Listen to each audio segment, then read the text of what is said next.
Market যখন লো ভলিটিলিটিতে থাকে তখন রেঞ্জ করে market, like that is a buying zone. Okay, এটা কি আপনার মেজর সুইং লো, এটা আপনার মেজর সুইং হাই। মার্কেট ধরুন এইখানে আইসা রয়েছে, এবার এইখানে আসলে মার্কেটের ভলিটিলিটি বাড়বে। কেন? Because this is a zone. এখান থেকে যখন কোনো ট্রেডার চিন্তা করবে যে আমি এখান থেকে সাপোর্টে ট্রেড করব, তখন যারা যারা বাইংয়ের ট্রেডার তারা ওইখান থেকে বাই করার ট্রাই করবে।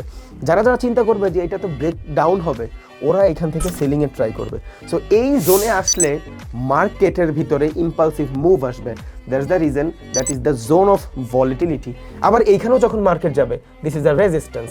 যখন মার্কেট এইখানে আসবে, সেলাররা চিন্তা করবে প্রিভিয়াসলি এখান থেকে মার্কেট নিচের দিকে পুশ করছে, ওকে এবারও মার্কেট এখান থেকে নিচের দিকে যাবে।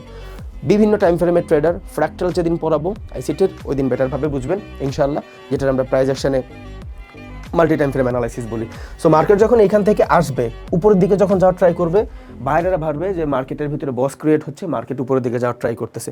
সো আইডিয়ালি এইখানে হবে মার্কেটের ভলিটিলিটির সিচুয়েশন, এইখানে হবে মার্কেটের ভলিটিলিটির সিচুয়েশন। মাঝখানে যেটা আছে লো ভলিটিলিটি,